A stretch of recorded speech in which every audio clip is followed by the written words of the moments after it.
Ms. Landsman, the floor is yours.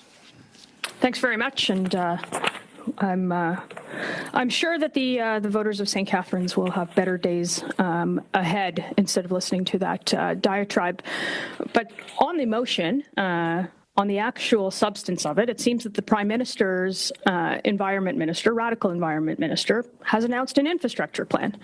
More soul-sucking traffic, more gridlock.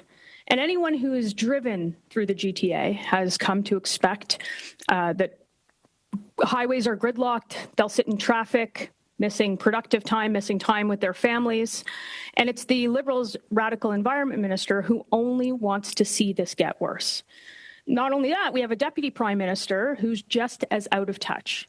When she isn't being driven around by taxpayer-funded chauffeurs, she lives in a world that is separate from the reality of most Canadians, and frankly, from the reality of almost anybody on this meeting, on this call.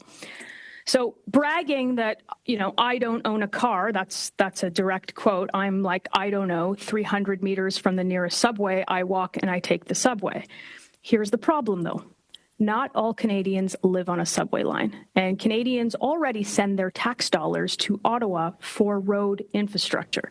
So when we have an environment minister who announces a new policy, then it's incumbent on a committee to study that and at least call the environment minister. That's exactly why we're calling the environment minister and his colleagues to appear before this transportation committee and to hold them accountable for the extreme and reckless policy positions that he has put forward.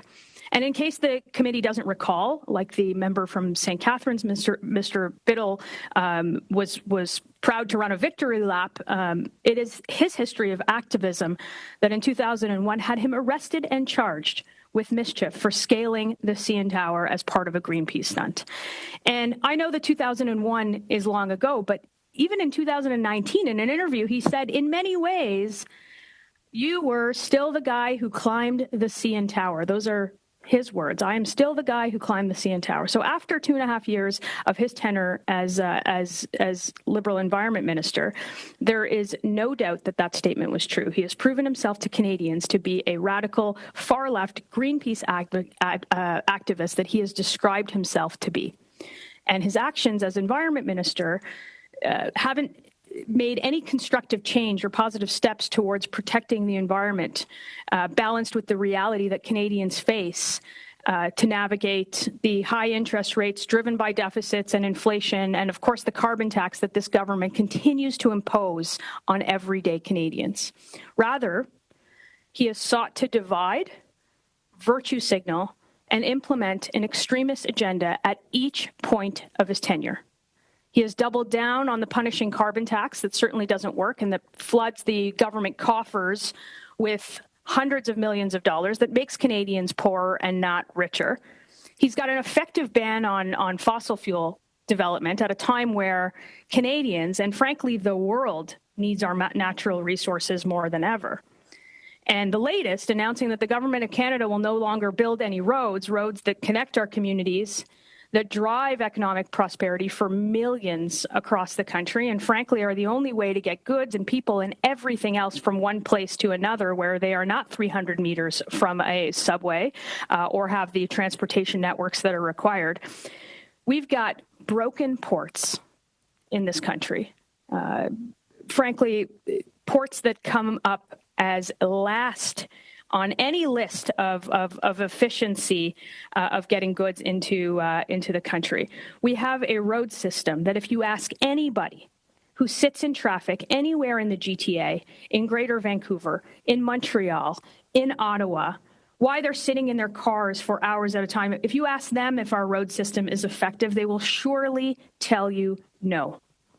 And so to see this environment minister, this radical activist environment minister, tell Canadians from coast to coast, tell premiers and tell mayors that they're no longer funding roads, I think this committee ought to hear directly from him. I think that he needs to answer to Canadians. That's exactly why we've brought this motion here today.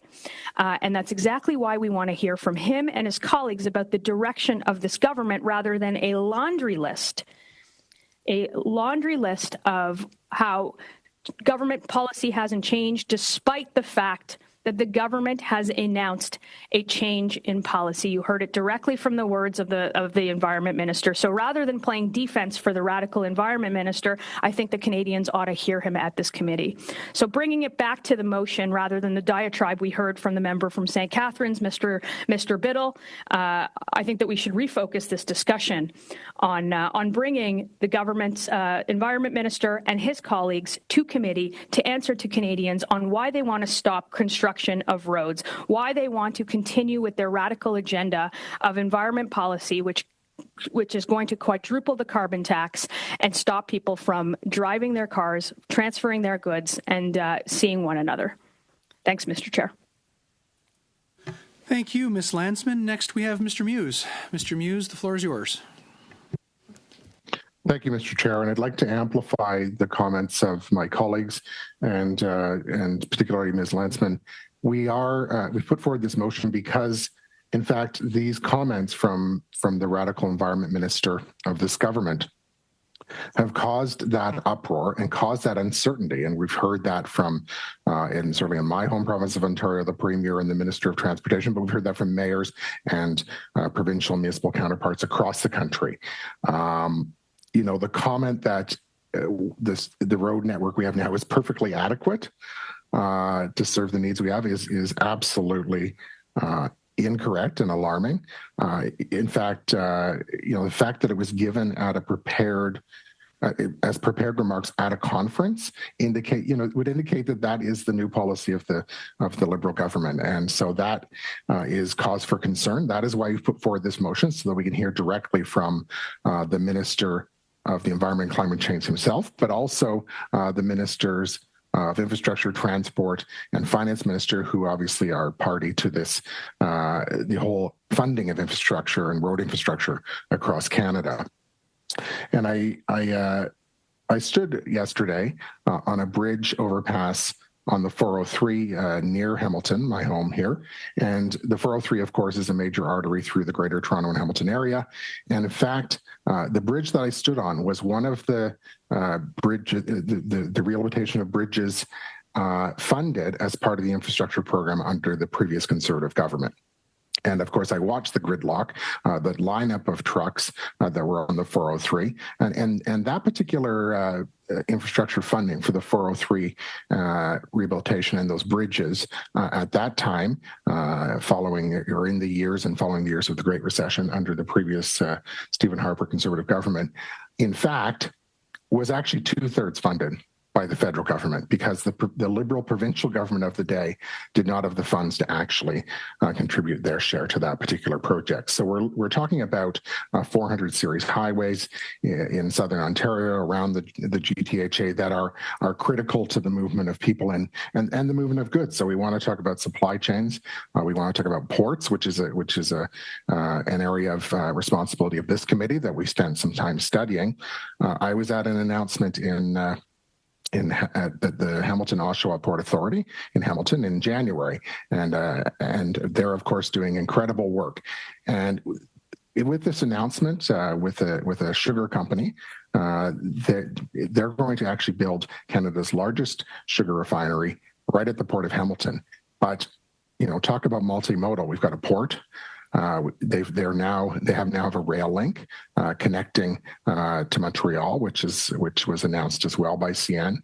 But we've also got the fastest growing cargo airport in the country in Hamilton. But we also have that critical piece of infrastructure, and that is the road and highway network to get those goods, because Ontario is a food and beverage manufacturing center, and so this needs to supply that. But that sugar needs to get from the port to the food and beverage manufacturers in Hamilton and across the GTA. So this is good business, but it's also people here stuck in traffic and that frustration every day. And so whether we think about things like the 403, whether we think about the proposed Highway 413 by the Ontario government, or we think about the Highway 401, which is a critical and of course noted as the busiest highway and most congested highway in the world, critical to our trade corridors, but also critical to movement of people. And so again, I would suggest that we get back to the business at hand, which is the motion that's been put forward by my colleague, Mr. Strahl. And so let's move forward so we can hear directly from the ministers as to what this new policy entails. Thank you.